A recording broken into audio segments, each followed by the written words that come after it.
5 years. 5 long, aching years had passed since Ada and Chidi had exchanged vows beneath a canopy of fragrant blossoms. 5 years of shared dreams, of whispered prayers, and of a silence that grew heavier with each passing day. They yearned for the sound of a child's laughter filling their home. Ada, with her gentle spirit and unwavering faith, poured her heart out to God in nightly prayers, seeking solace and a miracle. Chidi, a successful businessman, found solace in his work, burying himself in his endeavors, hoping to distract himself from the ache of their longing. Chidi, I think we should go to Pastor James's special prayer retreat. Ada, Chidi replied, I don't know about that. I don't think praying is going to make a baby appear magically. It's not just about having a baby, Chidi. It's about seeking God's guidance and comfort. We need to remember that our faith is stronger than any obstacle. I know, Ada, Chidi responded, but I just need some time to unwind. I will join you next week, okay? Later that evening, Ada prepared and left Chidi, who was seated on the sofa with his phone in his hand. Then Ada's sister, Cynthia, arrived in Lagos for a business trip. The downpour was relentless, and Cynthia, stranded and drenched, called Ada for help. Ada, however, was out of town for a church retreat. Call Chidi to come pick you up, Ada instructed. Chidi, arriving at the park to fetch his sister-in-law, found Nkem shivering and drenched. Come in, Nkem, he said. Sorry I came a little bit late. I will make you hot tea when we get home, he said jokingly. He showed her the guest room, offering her his wife's clothes to change into. Then he left the room. As Nkem slipped out of her soaked clothes, Chidi inadvertently entered the room with a cup of tea in his hand. He stood still, startled by her sudden appearance. Nkem, completely naked, gasped, covering herself with the bedsheet.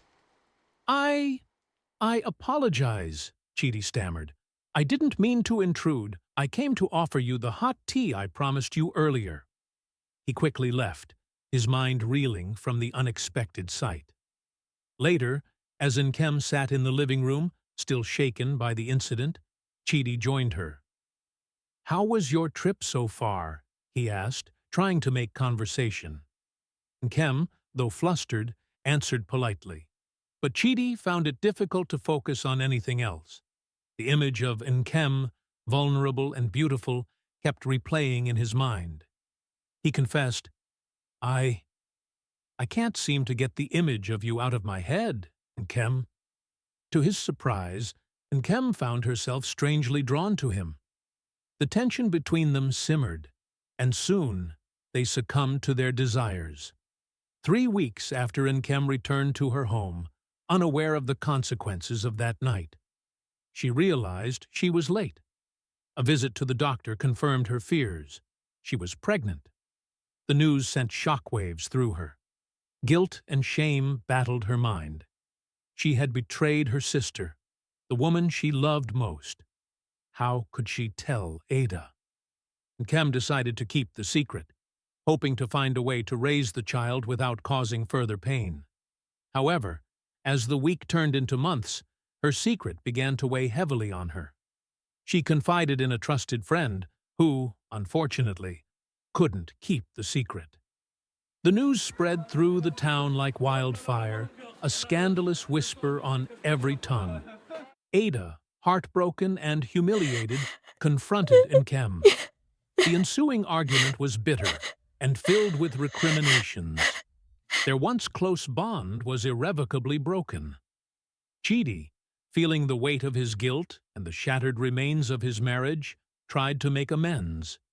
He offered to support Nkem and the child, but she refused. The pain of betrayal was too deep to overcome. Nkem, unable to bear the shame and the judgmental eyes of her neighbors, fled the town with her son. She changed her name, found a new job, and built a new life for herself. She never forgot her sister, nor the pain she had caused.